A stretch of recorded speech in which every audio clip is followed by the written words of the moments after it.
Hi and welcome to the Hawley Area Community Show. I'm your host Verna, brought to you by the Shooting Star Casino, Hotel and Entertainment. Today we are at the First National Bank of Hawley, right downtown Hawley, with CFO John Newman. John, thanks for joining us. You're welcome. All right, so we're going to discuss some banking industry topics, hot topics in banking today.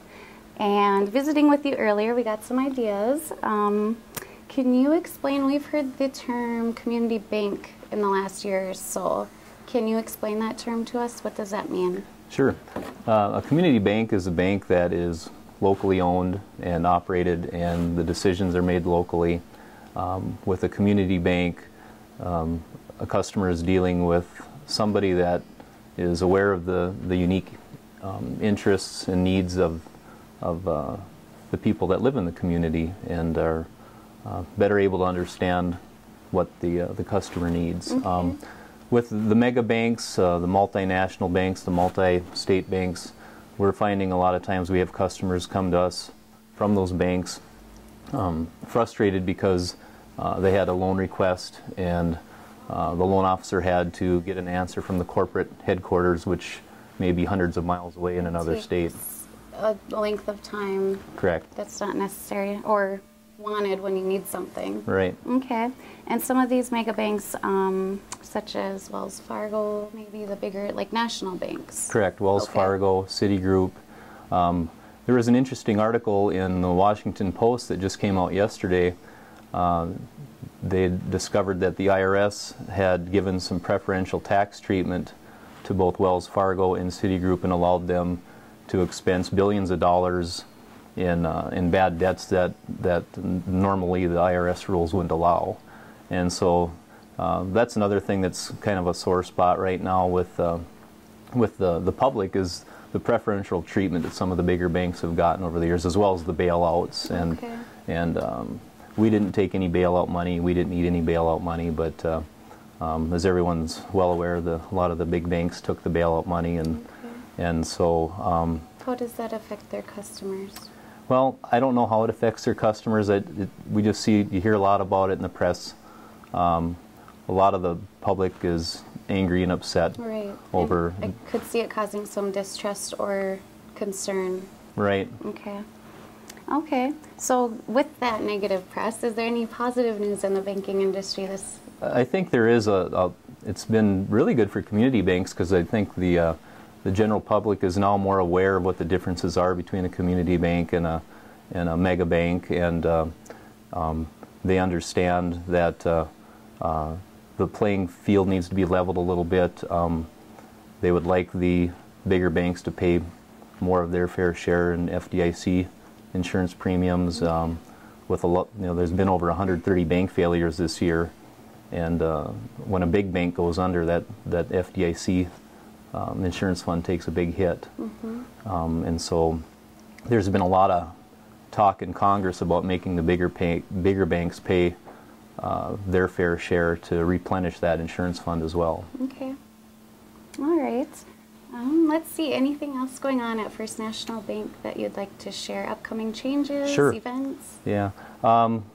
We're looking for ways to improve our technology and to make things more efficient around here. And one of the things that we just went to is electronic branch capture, which maybe doesn't mean anything to the public, but basically what we're going to do is extend our cutoff time from 3 o'clock to 4 o'clock in the business day. So people will be able to get credit for their deposits 1 hour later in the day.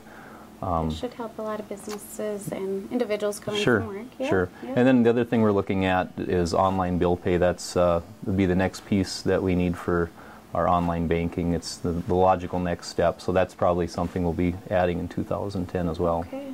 Sounds good. Okay. Lots of going on. Yes. So, all right. Thanks for your time, John. We appreciate you joining us. Again, that's John Newman at First National Bank of Hawley. Stop in and say hello. Welcome back to the Hawley Area Community Show. I'm your host, Verna. I'm joined with Pastor Jeff Teeples at Hawley Lutheran Church, and we're happy to have you join us, Pastor Jeff. Great. Good to be here. Thank you. Yeah, so we want to visit and discuss some of the happenings at the church, invite community members to worship services, but we'll let you explain what you offer. Sure. Well, here at Hawley Lutheran, we have two worship opportunities. One on Sunday at 9:30 followed by Sunday school for children up through 7th grade. And then on Wednesday, we also offer a meal at 5:30, followed by a Wednesday school, confirmation, and services again at 7 o'clock. After that, for senior high, there's called the hang time, and senior hires have been coming out at 8:05 until about 9:15. So Wednesdays are a pretty full night, action-packed. And it's very good stuff. That is also Sunday is the more traditional service, and Wednesday would be the more, what's the correct term we use? Yeah. It's kind of a more lax, fun, Kind active, of a blended contemporary. Contemporary service. There we go. The traditional service, we have a wonderful organ here at the church. They just revitalized last year to make it all digital. And so our organist, Maria Rainier, really lets the organ go on Sunday mornings, which is really great. And then Wednesday we have a worship band that leads worship primarily. This week we will not be having Wednesday worship, but it'll start up again in January. Okay, so that would be New Year's Eve. We're not, no services right around the New Year's Eve, but the next week. I imagine the New Year's bringing in new programs or new events as well. It seems there's a lot of always ongoing activities, so what else can we look forward to? Well, one thing that we're going to be working on as a church is we had some meetings just at the end of October last year called Living the Vision, and thinking about what do we as a church want to be doing in the future, and came up with about 7 initiatives that we're going to be working on, focusing on as a church. And one of those is really how do we involve our church more in what we do, and finding ways to give people with interests and passions and gifts ways to serve and ways to get involved. And it seems like we, as probably every church has this issue, a few people do more than their share.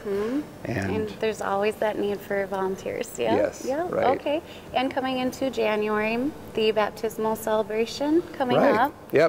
One thing that we do the second Sunday of January, the 10th, we invite all the people who are baptized in the last year back for just a day to remember their baptism. We give them a medallion and help them as families, celebrate what God did for them. A little renewal. Okay, great. Awesome. Well, thank you very much, Pastor Jeff, for your time again, and thank you for joining us. And Happy New Year to your family. Thanks. Thank you. Yeah.